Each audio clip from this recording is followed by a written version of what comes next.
That sound, the insistent buzz of a call light. For a night shift nurse, it's the soundtrack to your life. I still hear it in my nightmares. But it's what you might see at the end of the hall that really stays with you. I know what I saw is real. At Blackwood Geriatric Hospital, some of the staff never clocked out. Tonight, I want to share a story with you.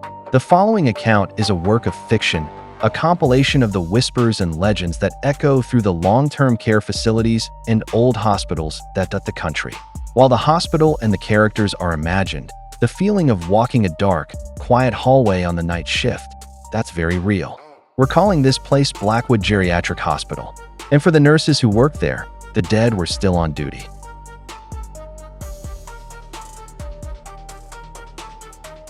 My name is Clara, and I was a registered nurse for 5 years. My first and only job was at Blackwood Geriatric Hospital. If you're from around here, you know the one I mean. It was that hulking brick building on the hill that watched over the town, wrapped in fog most mornings. It started its life in the early 20th century as a place for the sick and those with tuberculosis. By the time I started in the early 2000s, it was a long-term care facility, a place people came to live out their final days. You have to understand, the building itself was a maze.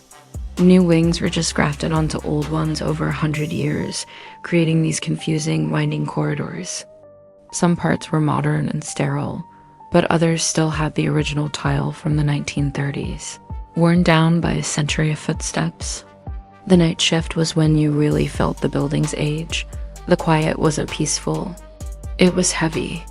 You felt like you were in a tiny bubble of light at the nurses' station, surrounded by endless dark hallways that groaned and settled around you like an old man in his sleep. At first, you dismissed the little things. You hear a noise from an empty room and write it off as old plumbing. A wheelchair is in a different place than you left it, so you figure a coworker must have moved it. But at Blackwood, it was constant. All these little oddities layered on top of each other, night after night, until you just couldn't explain them away anymore. You felt watched. You'd get this sudden, bone-deep chill walking down one particular hallway, even on a hot summer night. Doors you knew you'd locked would be found slightly ajar. You could just feel it. The place was soaked in the energy of the thousands of lives that had passed through its walls. And we all learned pretty quickly that some of that energy never left.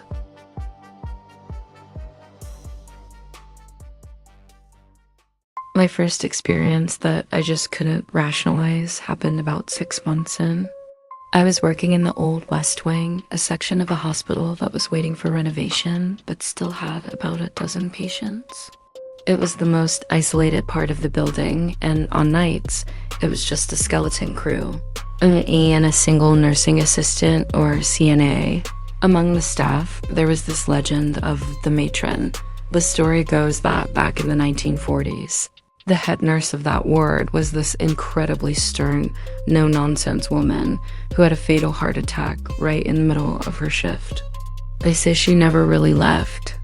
For years, nurses would tell stories about seeing the tall, thin woman in an old-fashioned nurse's uniform doing rounds, a woman who definitely wasn't on the schedule.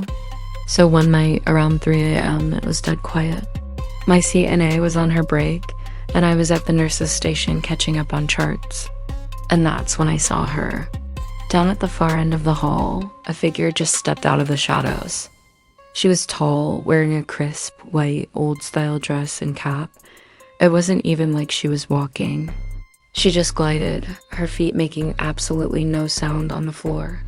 She moved with this sense of purpose, pausing at each door to peek in before moving to the next.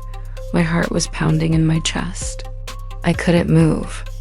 I just watched as she came down the hall, stopping at room 208, which was an empty room we used for storage.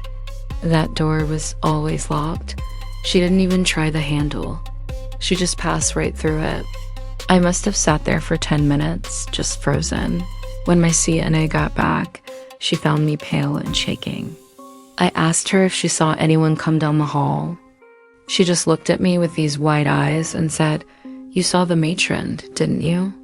It happened again a few weeks later. This time, I was doing my rounds and saw her standing at the foot of a patient's bed, gently adjusting his blanket.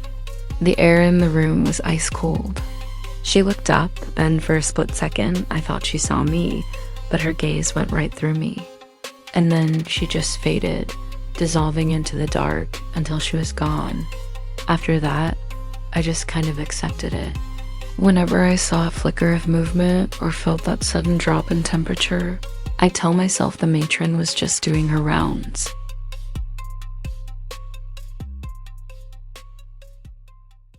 It wasn't just the staff who saw things at Blackwood. The patients did too.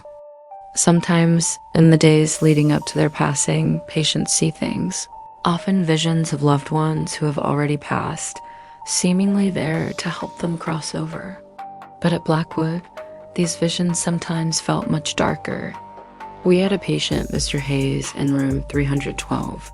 For days, he was incredibly agitated, always staring at one specific corner of his room. He'd shout about an angry man standing there, just watching him. We'd rush in, and of course, nobody was there.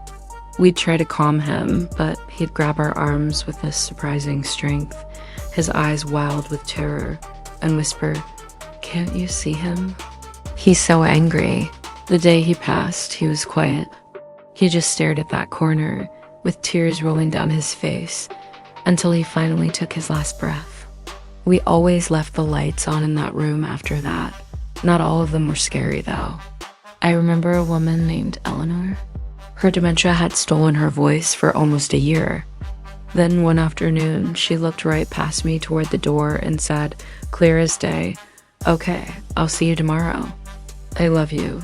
Almost exactly 24 hours later, she passed away peacefully in her sleep. It was like she had an appointment she was determined to keep. But the most chilling story came from our blind residents. We had 3 patients on one floor, none of whom could see, who all started describing the same visitor, a little boy. They said he would stand by their beds at night, that he was dressed in old-fashioned clothes, and that he always felt cold. These residents didn't know each other well enough to make up a story like that. One of the senior nurses finally did some digging into the property's history.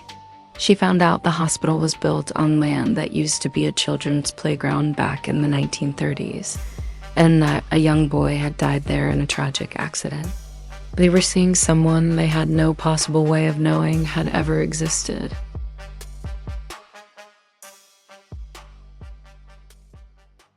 I left Blackwood a few years before it closed for good. The stress and that constant feeling of being watched just got to be too much. The hospital finally shut down in 2019, left to rot on its hill.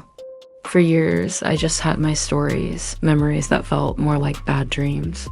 I really tried to convince myself that it was just exhaustion and the grim atmosphere playing tricks on my mind. Then, a few months ago, a friend sent me a YouTube link.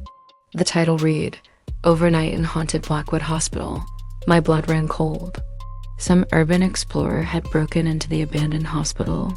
With my hands shaking, I clicked play. For 20 minutes, it was pretty standard stuff, peeling paint, dusty old equipment. The explorer made his way through the eerie, silent spaces, eventually heading to the old West Wing, my wing. I felt my heart start to race as he walked down that same hallway. "Whoa, it is freezing in here," he said, and you could see his breath fog up. My thermal camera is showing a huge temperature drop right here. He was standing right outside, room 208, the matron's room. He pushed the door open and it creaked loudly. He'd panned his camera around the dusty, empty room. Suddenly, he stopped. "What the?" he whispered. There on the floor, right in the middle of the room, was a single old-fashioned nurse's cap. It was covered in a thick layer of dust, like it had been sitting there for 50 years. There was no good reason for it to be there. He kept going, making his way to the 3rd floor and into what used to be room 312, Mr. Hayes' room. He set up an EVP recorder, asking if anyone was there. He didn't hear anything at the time, but when he played the audio back later, you could hear it. A faint, raspy whisper saying one thing, "Get out," But the part of the video that confirmed everything for me came at the very end. He was heading back to the entrance when an all too familiar sound echoed from down the hall, the buzz of a call light. The explorer froze. He slowly turned his camera, and there it was. The light above room 208 was on, blinking steadily in the total darkness of a building that hadn't had power in years. As he zoomed in, a tall, shadowy figure stepped out of the doorway. It was just a silhouette, but the shape was unmistakable, a slender figure in what looked like a long dress. It turned its head, almost like it was looking right at the camera, before pulling back into the pitch-black room. The explorer didn't even scream. The video just turned to panicked running as he fled the building. Seeing that footage was terrifying, but it was also validating in a strange way. I wasn't crazy.